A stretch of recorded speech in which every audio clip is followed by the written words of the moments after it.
പ്രിയപ്പെട്ട സഹോദരങ്ങളെ, നാളെ രാത്രിയിലെ നമ്മുടെ നൈറ്റ് വിജിലിൻ്റെ കാര്യം നേരത്തെ ഒന്ന് ഓർമ്മിപ്പിച്ചത് മറന്നുപോലെ കേട്ടോ. നാളെ വൈകുന്നേരം ശനിയാഴ്ച രാത്രി 7:30 മുതൽ രാവിലെ 12:30 വരെയാണ് നൈറ്റ് വിജിൽ. സാധിക്കുന്ന എല്ലാവരും ഇവിടെ വരിക. കുറച്ച് പേരൊക്കെ ഇങ്ങനെ ഇമെയിലൊക്കെ അയച്ചു ചോദിച്ചിരുന്നു എൻ്റെ ലൈവ് ടെലികാസ്റ്റ് ഉണ്ടോയെന്ന്. ലൈവ് ഇല്ല, ജാഗരണ പ്രാർത്ഥന ഇവിടെ വന്നു കൂടാൻ പറ്റുന്നവർ സാധിക്കുന്നവർ വരണം കേട്ടോ. ഇല്ലെങ്കിൽ ഉറപ്പായിട്ടും ഇതിൽ ശുശ്രൂഷ പങ്കെടുക്കുന്ന എല്ലാവർക്കും ഞങ്ങൾ പ്രത്യേകം പ്രാർത്ഥിച്ചോളാം. നമ്മൾ എടുക്കുന്ന ടോക്കുകളൊക്കെ ഷൂട്ട് ചെയ്യുന്നുണ്ട്, അത് പിന്നീട് നമ്മുടെ ചാനൽ വഴി അപ്ലോഡ് ചെയ്യും. അപ്പം നിങ്ങൾക്ക് ആ വചന ശുശ്രൂഷയിലൊക്കെ പങ്കെടുക്കാം. ലൈവ് ചെയ്യാനുള്ളൊരു സാഹചര്യമോ ഒന്നും ഇവിടെ ഇല്ലാത്തത് കൊണ്ടാണ് കേട്ടോ. കുറേ പേരൊക്കെ ചോദിച്ചിരുന്നു. എന്തായാലും നിങ്ങളും ആ ശുശ്രൂഷയ്ക്ക് വേണ്ടി പ്രത്യേകം പ്രാർത്ഥിക്കണം കേട്ടോ. ഇന്ന് രാത്രി കിടന്ന് ഉറങ്ങുന്നതിന് മുമ്പ് ഒരു സുന്ദരമായ വചനഭാഗം നമ്മളൊന്ന് ഒരുമിച്ച് വായിക്കാൻ പോവാണ്. ഒരല്പം നീളമുള്ള ചാപ്റ്ററാണ് എങ്കിലും നിങ്ങളത് പേഴ്സണലി വായിക്കണം. വായിച്ചിട്ട് ചെയ്യേണ്ട ഒരു കാര്യം എന്താണെന്നറിയോ? വായിക്കാൻ പോകുന്ന വചനഭാഗം വലിയൊരു സങ്കടത്തിൽ കടന്ന ഒരു ജനത്തിന് കർത്താവ് തൻ്റെ പ്രവാചകനിലൂടെ കൊടുത്ത വലിയൊരു ഉറപ്പാണ്. നിങ്ങളുടെ ഈ ഇരുട്ട്, നിങ്ങളുടെ ഈ പ്രശ്നങ്ങൾ, സങ്കടങ്ങളൊക്കെ മാറും. നിങ്ങളുടെ ഈ കണ്ണുനീരൊക്കെ മാറും. നിങ്ങൾക്കൊരു വമ്പൻ സൂപ്പർ ഫ്യൂച്ചർ ഉണ്ടാവുമെന്ന് കർത്താവ് തൻ്റെ പ്രിയപ്പെട്ട ജനത്തോട് പ്രിയപ്പെട്ട ഒരു പ്രവാചകനിലൂടെ പറഞ്ഞു കൊടുത്ത ഒരു വചനമാണ്. അത് 22 വാക്യങ്ങളേ ഉള്ളൂ. അപ്പോൾ ഒത്തിരി വലുതല്ല, പക്ഷെ ഒത്തിരി സമയമെടുക്കും പേഴ്സണലി വായിക്കും. കാരണം അത്രയും സ്നേഹം നിറഞ്ഞു നിൽക്കുന്ന, അനുഗ്രഹം നിറഞ്ഞു നിൽക്കുന്ന ഒരു അധ്യായമാണ്. നിങ്ങളിത് സമയം പോലെ ഇന്നിപ്പോൾ രാത്രി തന്നെ വായിക്കണമെന്നില്ല. ഇന്ന് രാത്രി വായിച്ചാലും നാളെ ഈ ദിവസങ്ങളിലൊക്കെ പരമാവധി ആവർത്തിച്ചൊന്ന് വായിച്ച് പ്രാർത്ഥിച്ചു. കാരണം നമുക്ക് എല്ലാവർക്കും ഉണ്ട് ഇങ്ങനെ ഒരു വിഷമത്തിൻ്റെ കാലം, സങ്കടത്തിൻ്റെ കാലം, ഒരു ഇല്ലായ്മ, ഒരു വറുതിയുടെയൊക്കെ കാലം. ഇത് എത്ര കാലം ഇതിങ്ങനെ നിൽക്കും ഈശോയെ, ഇതെന്നെ ഇത് മാറാത്ത, ഇനി ഞാൻ എന്നാ മട്ടത്തരം കാണിച്ചിട്ടാ, ഞാൻ എന്നാ പാപം ചെയ്തിട്ടാ എന്നൊക്കെ ചോദിച്ച് ഇങ്ങനെ വിഷമിച്ച് നിൽക്കുന്ന നമുക്ക് ഇതൊരു വലിയ ശക്തിയായിട്ട് മാറും. പ്രിയപ്പെട്ട സഹോദരങ്ങളെ, ഇത് നിങ്ങൾ വായിക്കണം. ചെയ്യേണ്ട കാര്യം എന്താണെന്നറിയോ? ഞാനിപ്പോൾ നിങ്ങളോട് ഇത് മുഴുവൻ വായിച്ച് കേൾപ്പിക്കുന്നില്ല. എനിക്കിതിനകത്ത് ഇഷ്ടപ്പെട്ട, ഭയങ്കര എനിക്ക് ഇൻസ്പയറിങ് ആയി തോന്നിയ, കർത്താവ് ഇത് എന്നോട് സംസാരിച്ചാണെന്നൊക്കെ എനിക്ക് തോന്നിയ കുറച്ച് വചനങ്ങൾ ഞാൻ നിങ്ങളിത് വായിച്ച് കേൾപ്പിക്കാം. നിങ്ങൾ ചെയ്യേണ്ട എന്താ? ഈ വചനം, ഈ അധ്യായം മുഴുവൻ വായിക്കുക. എന്നിട്ട് നിങ്ങൾക്ക് ഇതെൻ്റെ ഈശോ എന്നോട്, എൻ്റെ ഈ സിറ്റുവേഷനിൽ എനിക്ക് വേണ്ടി പറഞ്ഞ വചനമാണെന്ന് ഉള്ളിലൊരു തണുപ്പ്, പരിശുദ്ധാത്മ ഒരു ബോധ്യം തരും. ആ വചനം നിങ്ങൾ പ്രത്യേകിച്ച് ഒന്ന് അടയാളപ്പെടുത്തിയിടണം, ആവർത്തിച്ച് വായിക്കണം. മറന്നു പോകാതെ നമ്മുടെ കമൻറ്റ് ബോക്സിൽ ഒന്ന് ടൈപ്പ് ചെയ്തിടുക. നമ്മുടെ ഈ കൂട്ടായ്മയിൽ കൂടുന്ന എല്ലാവർക്കും, ഓരോരുത്തർക്കും അവർക്ക് ഇഷ്ടമുള്ള ഒരു ഈശോ അവരോട് ഇഷ്ടത്തോടെ സംസാരിച്ച വചനങ്ങളൊക്കെ കമൻറ്റ് ചെയ്യുമ്പോൾ എല്ലാവരും അത് വായിക്കും. വായിക്കുന്ന എല്ലാവരും ആ വചനങ്ങൾ പറഞ്ഞ് പ്രാർത്ഥിക്കും കൂടെ ചെയ്യണം. ചിലപ്പോൾ നിങ്ങൾക്ക് ഇഷ്ടപ്പെട്ട വചനം തന്നെ ആയിരിക്കും വേറെ ഒരാൾ ഇടുന്നത്. എങ്ങനെയെങ്കിലും ആവർത്തിച്ച് വചനങ്ങൾ വായിക്കുക. ഇത് മുഴുവനായിട്ടും വായിക്കണം. അധ്യായം ഏതാന്ന് പറഞ്ഞില്ല അല്ലേ? വലിച്ചു നീട്ടാതെ കാര്യം പറയച്ചോ. ഏശയ്യാ പ്രവാചകന്റെ പുസ്തകത്തിൽ 60-ാമത്തെ അധ്യായമാണ്. ഐസയ്യാ ചാപ്റ്റർ 60.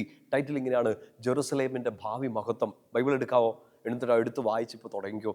കർത്താവെ, ഇത് ജെറുസലേമിൻ്റെ മാത്രമല്ല, എൻ്റെ ഭാവി മഹത്വം, എ ബ്രൈറ്റ് ഫ്യൂച്ചർ. എനിക്ക് വേണ്ടി കർത്താവ് ഒരുക്കി വെച്ചിരിക്കുന്ന ഒരു മഹത്വത്തിൻ്റെ നാളെ ഉണ്ട് എന്ന ബോധ്യത്തിൽ ഇത് എനിക്ക് വേണ്ടി ഈശോ തന്നതെന്ന് പറഞ്ഞുകൊണ്ട് ഇത് വായിക്കണം. നമുക്കറിയാം, ഇസ്രായേൽക്കാർ, യഹൂദന്മാർ വലിയൊരു സങ്കടത്തിൽ കൂടെ കടന്നുപോയി, പ്രവാസത്തിലൂടെയൊക്കെ കടന്നു പോകുമ്പോൾ ഇതൊക്കെ മാറും, നിങ്ങളെ ഞാൻ വീണ്ടും അനുഗ്രഹിക്കുന്ന കർത്താവ് ഉറപ്പ് കൊടുക്കുകയാണ്. ഞാൻ ഇതിനകത്ത് എനിക്ക് ഇഷ്ടപ്പെട്ട 1-2 വചനങ്ങൾ ഞാൻ വായിക്കാം. ഒന്നാമത്തെ ഏതാണെന്നറിയോ? ഒത്തിരി പേർക്കും ഈ വചനം ഇഷ്ടപ്പെടുമെന്ന് എനിക്ക് തോന്നുന്നത്. 60-ാമത്തെ അധ്യായത്തിൽ അതിൻ്റെ 1-ാമത്തെ വാക്യം, ഉണർന്ന് പ്രശോഭിക്കുക, നിന്റെ പ്രകാശം വന്നു ചേർന്നിരിക്കുന്നു, കർത്താവിൻ്റെ മഹത്വം നിന്റെ മേൽ ഉദിച്ചിരിക്കുന്നു. The glory of god is shining upon you. നീ ഉണർന്ന് പ്രശോഭിക്കണം, റൈസ് ആൻഡ് ഷൈൻ. എനിക്ക് ഭയങ്കര ഇഷ്ടപ്പെട്ട ഒരു വചനമാണ്.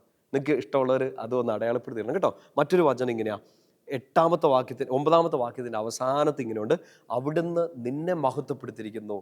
The lord god has glorified you. എന്നെ എൻ്റെ ദൈവം മഹത്വപ്പെടുത്തിയിരിക്കുന്നു. വലിയൊരു അഭിഷേകത്തിൻ്റെ വചന.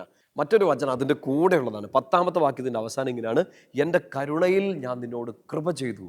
എൻ്റെ കരുണയിൽ ഞാൻ നിന്നോട് കൃപ ചെയ്തു.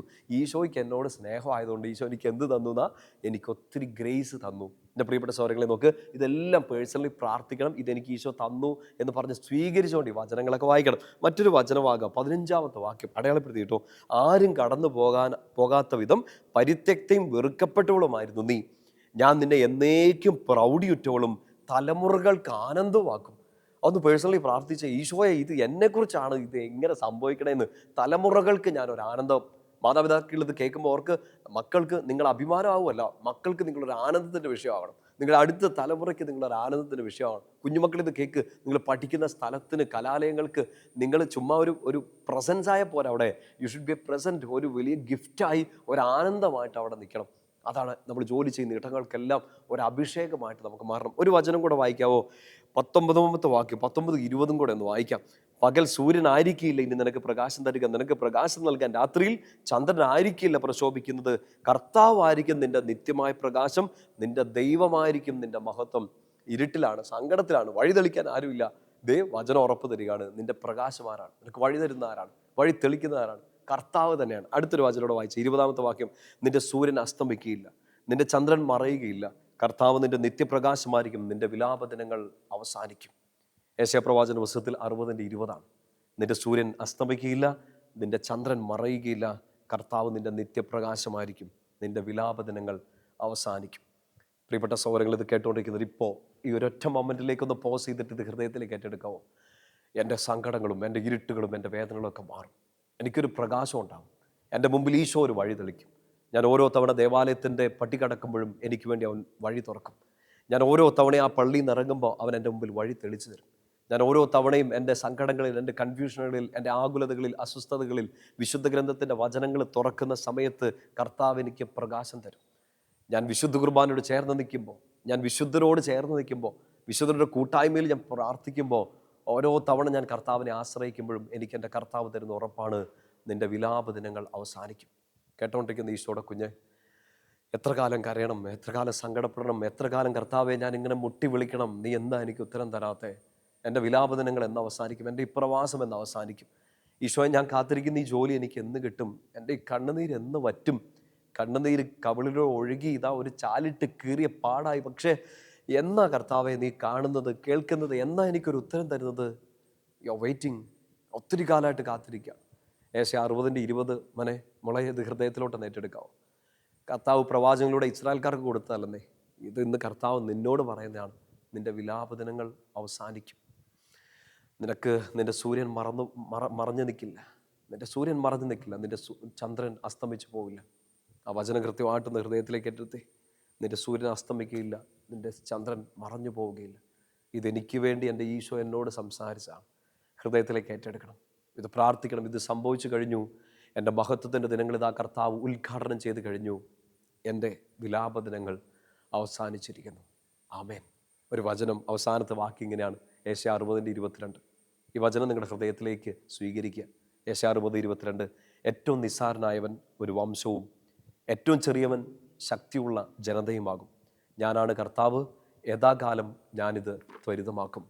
കർത്താവ് നൽകുന്നൊരു വാഗ്ദാനമാണ് ഏശയ്യാ പ്രവാചകനിലൂടെ 60-ാമത്തെ അധ്യായത്തിൽ 22-ാമത്തെ വാക്യം.